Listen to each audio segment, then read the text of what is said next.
समोर राज साहेब ऐका जरा स्वस्त दिसत आहात. अभयत भिंती मजबूत तटबंदी, पुण्याकडे तोंड करून असलेला कोंढाणा. जर आपल्याकडे असेल तर ताकद, पण शत्रूकडे आहे तर आपल्यासाठी सगळ्यात मोठं संकट.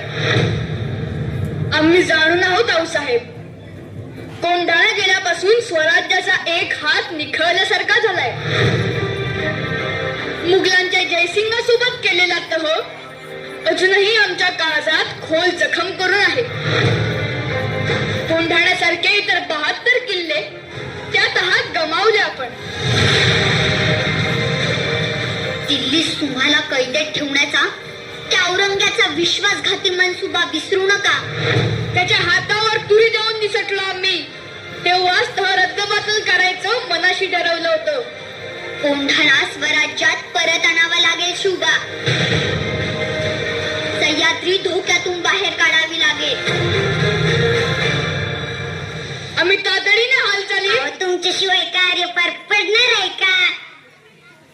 मुजरा राज, मुजराव साहेब. अरे तान्हा, ही मिठाई कसली? राज, रायबाचं लग्न जमले त्याचं चावतण द्यायला आलो होतो. वा वा वा वा. ऐकलं का आऊसाहेब? आमचा बालपणीचा सवंगडी वरबाप होणार. सह्याद्रीच्या धबधब्याला लाज वाटावी असा उत्साह ओसंडून वाहतोय. मग वरबाप कुठवर आली तयारी? जी, आता तुम्हाला आवतण दिलं की अर्धी तयारी झालीच म्हणून समजा.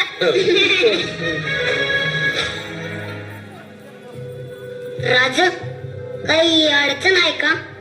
अडचण? छे छे, कसली अडचण? राज, तुम्हाला आज नाही ओळखत हात तानाजी. काय झालंय? तानाजी, बोलू आपण. आपल्या घरी कार्य आहे, ते झालं की बोलू. राज, तुम्ही सांगत नाही ना तर मी इथं स्थान मांडून बसलाय. तान्हा, आऊ साहेब, आम्हाला फरक समजतं होय? असं नाहीये तान्हा, आपला कोंढाणा सोडून आणण्याचा मनसुबा आहे. त्यावरच चर्चा चालली होती. कोंढाणा कोंढाणा गनिमांच्या गोटात गेला म्हणजे स्वराज्याला कधीही दगाफटका होऊ शकतो. असा कसं दगाफटका होईल? आणि हायत इथं तटबंदी सारखे उद्याच कोंढाण्याची मोहीम काढतो. त्यांना घरातलं कार्य आम्ही तुम्हाला जाऊ देणार नाही. राज, हे बी तर आपल्याच घरातलं कार्य आहे. आधी लगीन कोंढाण्याचं आणि मगच माझ्या रायबाचं. वा वा वा.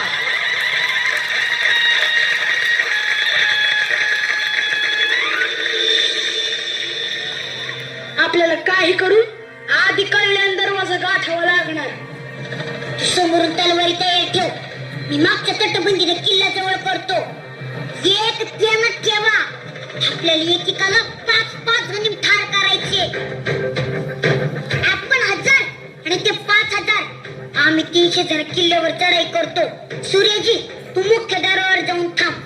हर हर महादेव. किती खेळ.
मानना पड़ेगा शिवाजी के सिपाहियों को.